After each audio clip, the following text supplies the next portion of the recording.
and welcome to BPO Talks. I'm your host, Kim Bernardo Lokin. Our focus in this episode is the Philippines and the business process outsourcing, or the BPO industry, where the Philippines has emerged as one of the top global leaders. Let me introduce you to my guests today. And we have here, we'll start with the lady, of course. She is Congresswoman Emmeline Aglipay from DIWA Partylist. She's also the author, or she filed this bill, 562, called the BPO Workers Act, an act ensuring the welfare and protection of BPO workers in the Philippines. Good to have you, Congresswoman. Thank you for inviting me. Okay, we also have Mr. Slava Varlamov. He is the country manager of NODA Interaction Platforms, and NODA is a company that has over 10 years of specialized experience in software development for the BPO and in-house call centers. Its customers include over 300 call centers throughout Europe, Middle East, Central Asia, and Europe. They came into the Philippines in 2012. Good to see you here, Mr. Slava. Good morning. Thank you. And we have from the industry, we have Mr. Jojo Uligan. He is the Executive Director of the Call Center Association of the Philippines, or CCAP, and he will be talking to us about the role that they play in the BPO industry. Good to see you, Mr. Jojo Uligan. Good to see you again. Thank you for inviting me. Okay, let's start the ball rolling. And I think it's best to start with an overview of the BPO industry and here in the Philippines. And since you belong to the association, maybe we should start with you, Mr. Uligan. So what is the current state now of the BPO and the call center here in the Philippines? Right. In general, the BPO industry is growing. And if I may talk about the contact centers, we've been growing between 15–20% every year. And and I guess we cannot complain about our growth rate. Sure. A lot of companies, a lot of countries are looking at the Philippines for their expansion. So we're at the right moment at this time to really get all those opportunities coming in for the Philippines, for both BPO and contact centers. That's right. And the Philippines, as it is, as they say, this is the sunshine industry. How is, the Philippines doing in comparison to the rest of the world when it comes to our industry? For contact centers, the Philippines is already #1. We've overtaken India in 2010. A lot of analysts are saying write-ups about the Philippines, and we became #1 in 2010, and we continue to grow this industry further. And if you said about sunshine industry, Yes. if I may, I guess we've already surpassed that stage. Where now everyone's is shining. Everyone's experiencing the benefit of this industry of contact centers. The Philippines getting a lot of attention in the international community for contact centers. A lot of companies are satisfied the way our workers here in the Philippines service them or answer their calls. So everything is on the right track at this time. That's right, and you mentioned the influx of the foreign companies that are doing business here in the Philippines. Correct. So maybe on that regard, Slava, what can you say about and what made you decide to come into the Philippines in the first place? Before I came here, we've been visiting several countries, including Malaysia, India, of course, Vietnam, Thailand.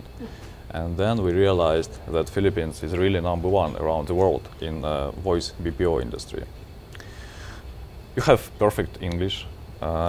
Your government pay a lot of attention to the industry. And I think the main reason that Philippines people, they do care about the customer. So I think this market, it's very, very prospective. And yeah, and we are glad to have you here. And because you had mentioned also that, well, we seem to be the shining star now in the industry. Of course, we have to take a look at the legislation side too, and this is where our congresswoman would come in. She has, as I said earlier, she has filed a bill called House Bill 562. Why don't you tell us about it, and why did you think it is necessary that we have the BPO Workers Act? The BPO Workers Act was conceptualized because we noticed that my party list, DIWA Party List, which is a labor party list group, realized that much of the workers in the industry have been abused or neglected in terms of being given their rights, which, for instance, in terms of hours of work, in terms of providing them with decent time and conditions for their work and the rates of their pay, as well as ensuring that there is occupational health and safety for them. I see. So since most of the workers here are young, most of the time it's neglected that they need health insurance as well and that their health should be protected as well. So this is the main reason why we decided to file this bill for the protection of their rights. Of the workers. Okay, but don't you think, Congresswoman, that this is probably because, you know, it has grown so much in such a short time that, you know, some of, you know, the events that overtook the industry, and this probably was the result of something like that? Or do you think that now we need, you know, these measures in place because of where we are right now? Definitely. That's one of the reasons why we're pushing for it, because it's necessary. Yes, that's true. Okay, so Jojo, how do you feel about that? Well, first and foremost, honestly, you know, I think everything's covered under our labor law, yes, existing labor law. It's just a matter of how you properly implement the law. That's true. And that's how we look at it. And I guess contrary to what other people are saying, we do take care of our people. Our people is our number one priority, and our business is about our people. So if we don't take care of our people, then we don't have any business, right? And that's why we really give them enough, you know, whatever compensation. I think it's highest in any other industries. They do have health insurance. Of course, they do have enough time for breaks. Yes. We give them, you know, an hour for lunch, and they have their 15-minute break or 30 minutes. That's on top of any bathroom breaks that they do. So and that's why I said, you know, we really take care of our people because it's our business. Actually, I'd like to include something about that. One of the main complaints that I've received from workers of the BPO industry is that they're contractual. Now, I understand that this would be necessary probably for a sunshine industry, but then it was categorically stated that we've passed that stage. That's why I insist, and that's why it's categorically stated in the BPO Workers Act that they should become regular.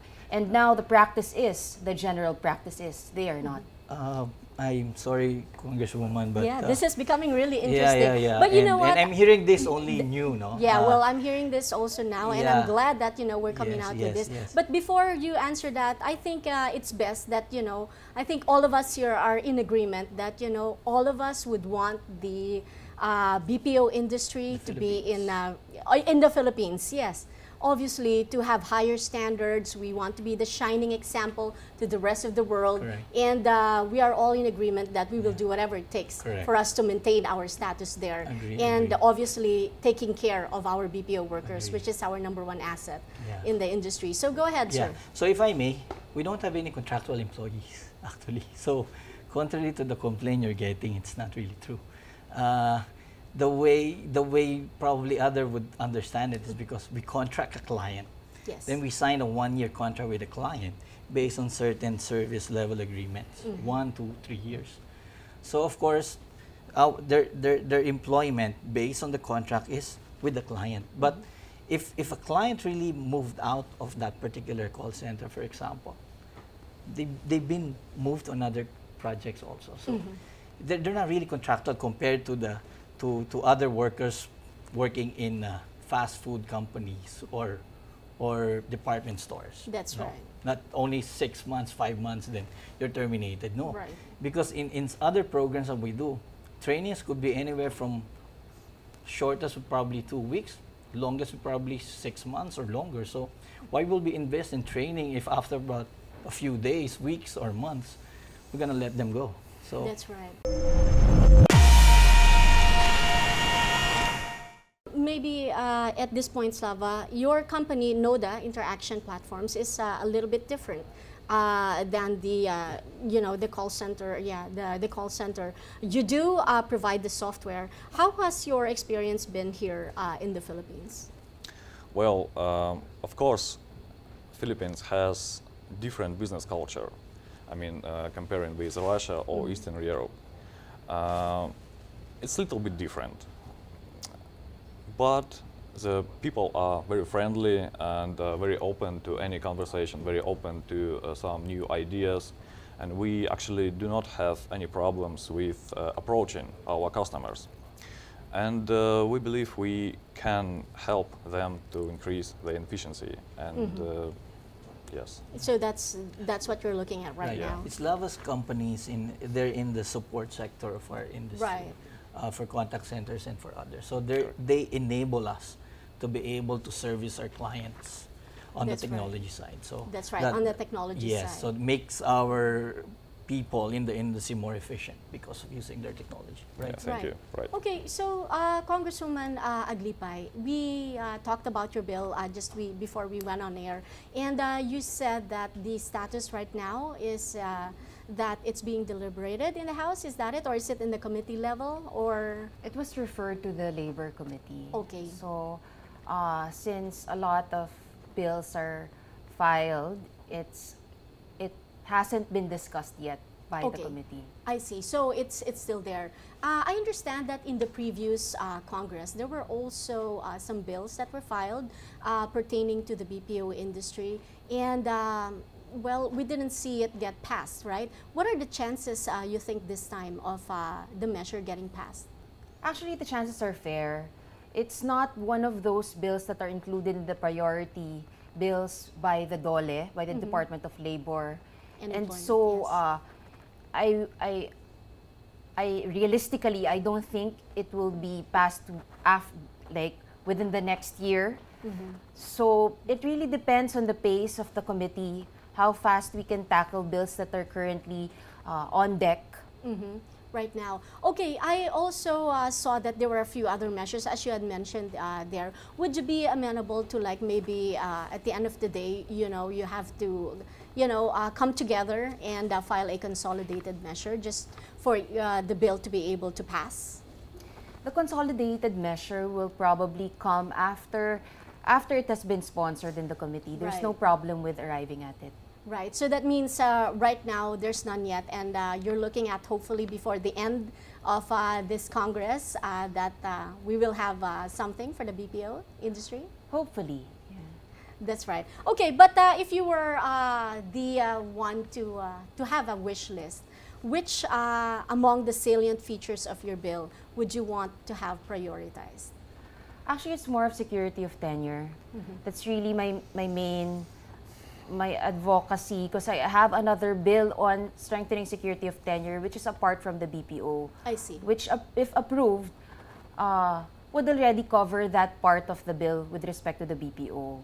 So, although that is more controversial, yes. So I was hoping that if a provision would at least come through, that would be it. Right, so that means it would be encompassing, not only in this industry, it would cover all industries. That's another bill altogether. But there is a provision on security of tenure in the BPO Workers Act.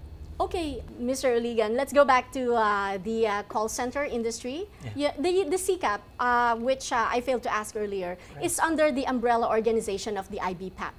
Right, and this covers a lot of other associations under the IBPAP. We work closely with IBPAP.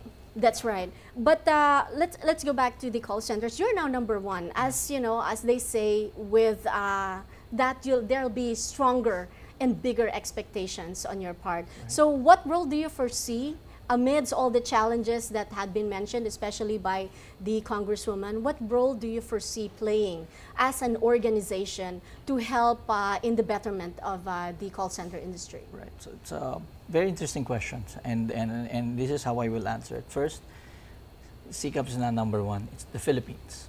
That's right. The Philippines and all the people working in the BPO call center industries, they're number one. When you say that, that's voice and non-voice, isn't it? Yes, for the entire BPO, but we're number one only for in the, voice. in the voice, in the voice yes. section. So all those 500 plus thousand workers in the call center industries, they're number one in the Philippines. So and the Philippines is the one gaining a lot of attention. Not CCAP. CCAP is we're more of an enabler. We're the one who help clients. We provide them information about the Philippines. We provide them with information about the industry. What are the challenges? Of course, there are challenges, there are opportunities, and what we do is to manage all those challenges and opportunities so we can continue to be number one. We have good working relationship with government. We work closely with the Department of Labor, with TESDA, with DOST, ICTO, some people in Congress, in Senate. So we work closely with all the people that has something to do for us to be able to make sure that we'll continue to be number one in the industry. And all of those initiatives that we're doing for the past, from the time we started the association to this very moment, is all about our people.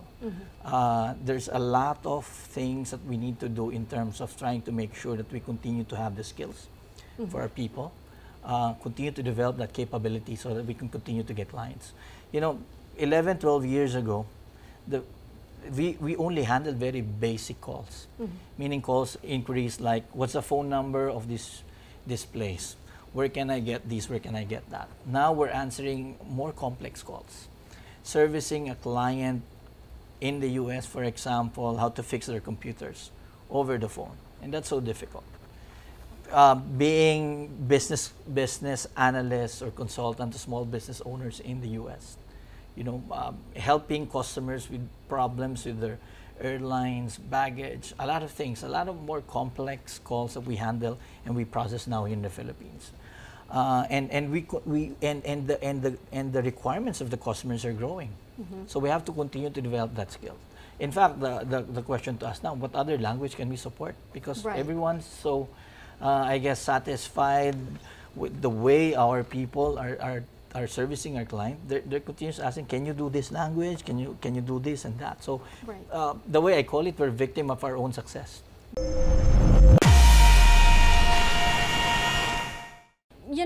The Congresswoman had also mentioned earlier about not only the workers' rights and everything else, to be in place, right?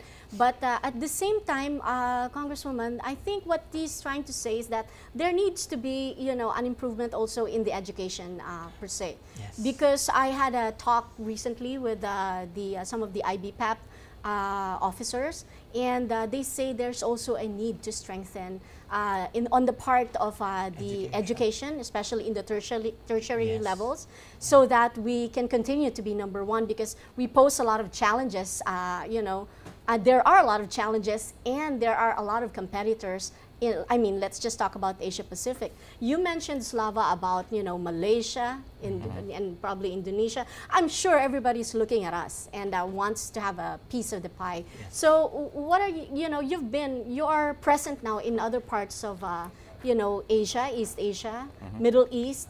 So what do you think are they looking for? I think they are looking for higher efficiency. So I absolutely agree with Mr. Uligan that requirements of the customers become more complicated. And contact centers here in Philippines, especially small and medium enterprise contact centers, have to invest in efficiency. Of course, there are several ways how to increase efficiency. And as Jojo said, one main way, it's education of the agents. But same time, new technology also may help. The requirements become more complicated. It's not only just a call, right? So sometimes the customer is a telco company. So technology have to provide to the agent one united window for several applications, not only for call management system, but also for billing system, for maybe CRM system. And it's very important to make this interface very user-friendly for agent.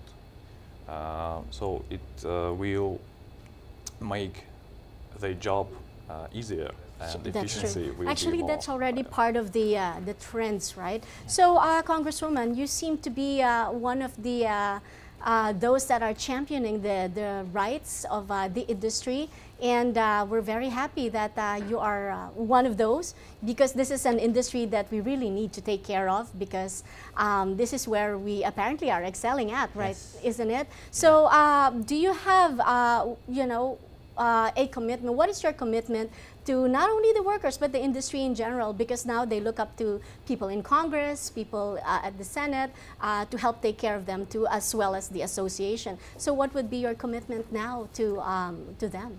My commitment really is I don't want to burden the industry further because I want it to grow. Yes. But at the same time, of course, I am a party list that protects the workers' rights. Sure.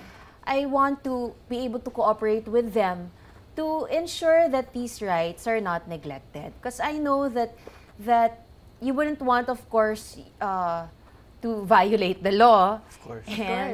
And you want to take care of your employees. So, because when they're happy, then their performance is better. Correct. So, I just want the misconception about workers' groups and party list for the protection of workers' rights be removed so that we can work together to strengthen the industry. That's wonderful. That's a wonderful thing. So, Jojo? Well, I love hearing it, Congresswoman. You know, the industry always wanted to work with anyone. You know, because this industry is something that the Philippines is already good at, and everyone is really, it's like they're very impressed about the Philippines, and we really need to work together, all of us, people in the media as well, and we need to make sure that we continue to pump in good news about, you know, our industry and our people, and of course and we're with the government in terms of protecting our people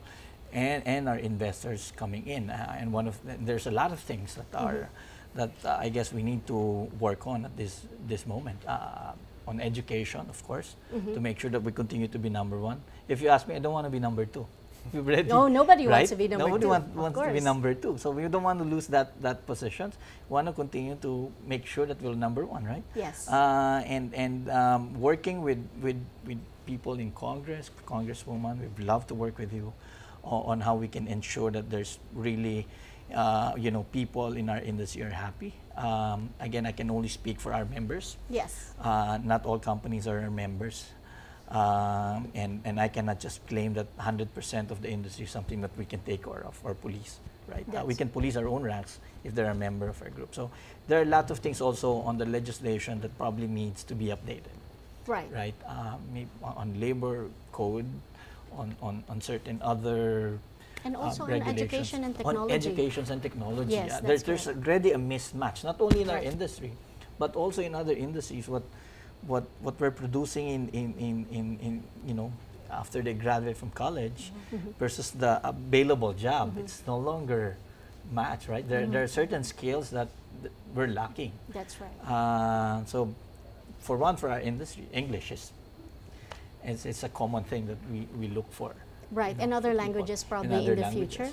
You know, Right. one thing that we've also noticed is that it should go back not just only during high school. It should start from the Yes. you know, grade school, Okay. when we want to have that skills. But that's all. developed. But yeah, but It's a that's long going to be a different episode altogether. So finally, Slava, I think what can we expect? What can the Philippines expect from your company, especially in the coming years to come? We are now at 2014.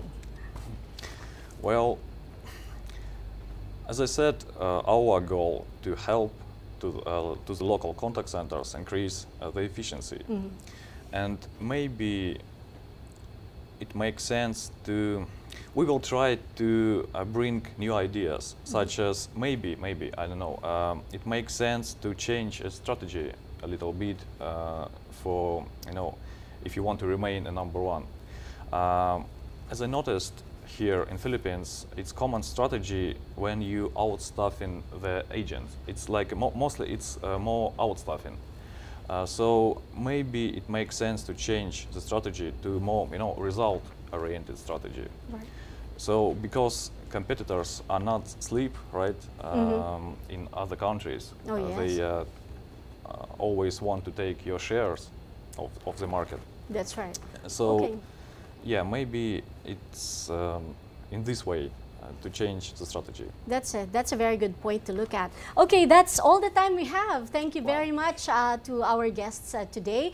Thank you so much, Congresswoman Aglipay, for taking the time to be with us here. And hopefully we can invite you again in the future. And of course, through the CCAP, or the Call Center Association of the Philippines, thank you very much, Mr. Jojo Uligan, for being with us today. And as always, Slava Varlamov from NODA Interaction Platforms. Thank you very much to all our guests. Thank you. And like I said, that's all the time we have. We'd also like to thank you for watching us again. And please do tune in again next time for our next episode of BPO Talks. Until then, I am Kim Bernardo Lokin. Have a good day, everyone.